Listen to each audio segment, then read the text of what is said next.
Hello. I wanted to show you how I finished my experiments. I have to thank Deborah and Tanya, who are subscribers and sponsors of mine who have helped me getting everything that I needed, and that is, the rock tumbler and the media needed for tumbling. The question was because Polymer Clay Tutor has made experiments with the rock tumbler on polymer clay before, but the question was, can other shapes than round beads be used in the rock tumbler? Hi, Zenta. And can cabochons be used? And can we do buffing with the rock tumbler? Because the main thing with the sanding and all that is, especially with beads and with cabochons, for the ones of us who have issues with our hands. And finally, yeah, I could have let them sit a little bit longer for the whole buffing thing, but I think that what I got here, it definitely tells me exactly how much longer I should have let them be. But anyway, so I tried with different media. And as I said, I will put all this information out in the tutorial. But I tried with different sizes of media, and I checked. So, number one, you can definitely sand your beads beautifully, and you don't have to worry anymore that your hands might not be holding it, I mean, they are just gorgeous. And you can sand them even if they are not round. Absolutely, you can. Of course, I have again issues with my camera not focusing. Um, and they get sanded beautifully. And yes, I did sand cabochons and all that. Now, when it comes to, and as you can see, I've put in there larger and smaller and all kinds. Now, when it comes to the cabochons, and the other thing that you need to be very aware about, it is not advisable to rock tumble in the rock tumbler any kind of clay that might have in the composition any kind of pigment that's not completely and fully waterproof. Example, this was one of my full Peter site experiments, cabochon. As you can see, as I said, for the buffing, I should have let it for another hour, but you can already see that it started shining.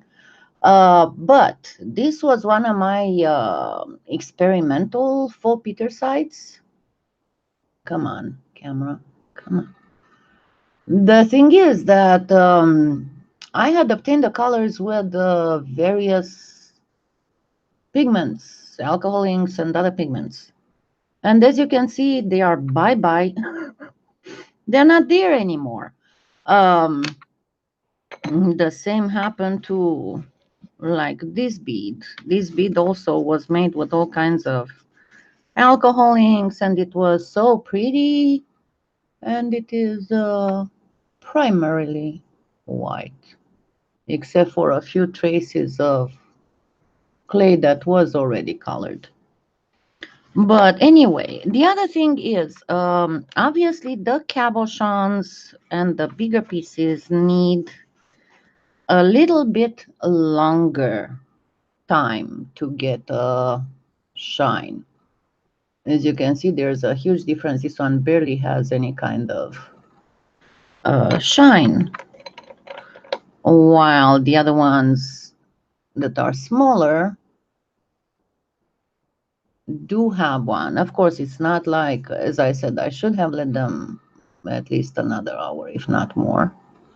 But they are starting to shine, and it's all in the grinding medium that you're using.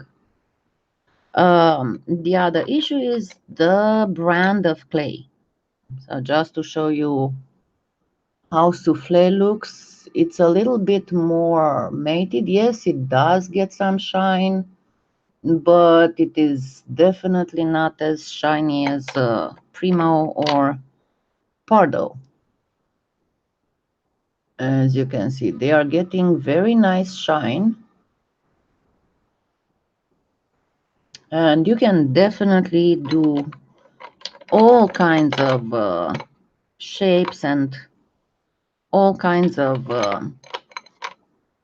sizes as well. But see, it does have some shine, but not as much. So it's not about the larger pieces needing more time. It's about the, oops, the flatter. Of course, I have to drop it.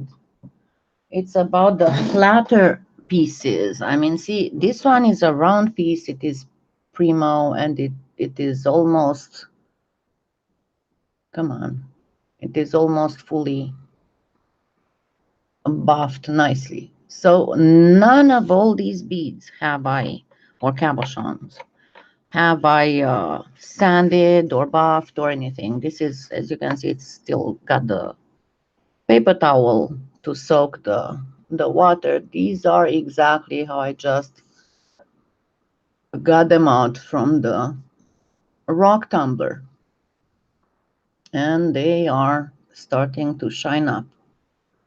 So yeah, look forward, because this one is here's another one. This is a for rhodochrosite where I had used some clay that was alcohol ink colored, and yeah, you can see what happened to it. So this was Pardo, right? But look what happened. All the beautiful color gradients and all that were making it look like a real rhodochrosite are bye-bye as well. So yeah, that's a big concern if you want to try this. But again, as I said, this one is nicely starting to nicely buff as well. I'm trying to get it to catch the light properly and focus at the same time if it wants to. Oh, come on.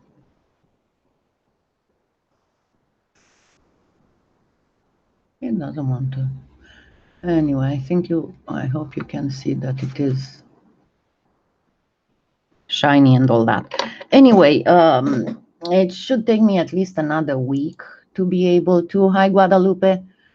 Mica powder should be fine as long as. Oh, I will present all the information. No, it doesn't matter what wrong rock tumbler, but I will present. I will tell you all the information about what kind of medium you need or when to get it. As for the mica powders, bonsoir Elizabeth. As long as the mica powders are mica powders, because there's a huge difference whenever you buy mica powders. You have to look very clearly in the title. Sometimes it says the colored blue mica powder or orange mica powder. And sometimes it says orange mica powder pigment. And that means whenever you see the word pigment, and unfortunately, some vendors do not even say that. But the issue is that whenever you see the word pigment, that means that no, Perlex mostly have the mica itself is colored. That's the biggest difference. If the mica itself is colored, then you're fine with mica powders. If the mica, you have a mica pigment, that means that the mica will still, because see, that's the deal, and that is why I had so many issues to do my fall Peter site, because no matter how much you color the clay, the mica's color will stay the same. While if the mica itself is colored, that's when you get the proper chatoyancy and stuff. So if what they tout as mica is in fact a mica pigment, And that will happen not just with a rock tumbler. It will happen when in time the beads will discolor, or whenever you want to sand, some of the color will leak out. Exactly like with the non-waterproof alcohol inks. But yeah, that is the biggest issue, to make sure that if you have mica clays, that they are with mica powder, not with mica powder pigment. To give you an example, in the Primo, you have the purple, the purple pearl, and the purple pearl. Let me see. I don't know if I have any here already conditioned.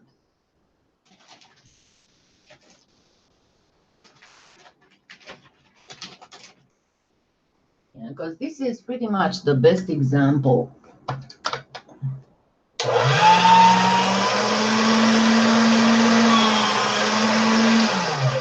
See, in the Primo purple pearl, you have the color of the clay is purplish, but when you start doing like this, you see that the mica actually shimmers bluish. So that means that the pigment itself is purple, while the marks, and probably not even purple, probably some fuchsia or something, and the mica is bluish. Remember that the interference colors, they are not really mica, they are some titanium dioxide thingies that are artificial, and that's a light play that causes all those interference effects. But if you would use something like this on a bead, then you'd leave it in the tumbler, you'll probably end up with a bead that would be almost white with blue chatoyancy. But again, I will say all of this when the time comes and when I'm going to post the tutorial. I just wanted to let you know that I finally finished the experiments on this, and look forward to see this really, really soon. And also soon, I still have a little bit of stuff to complete, and I'll be able to set up and do the tutorial on that other sanding thing, to show you how you can use this to sand not just cabochons, but like bracelets and other things that would be otherwise very hard on the hands. But I will see you all tomorrow as usual at 12 o'clock, and we shall finish the little dragon sculpture. Thank you for being here, and happy claying.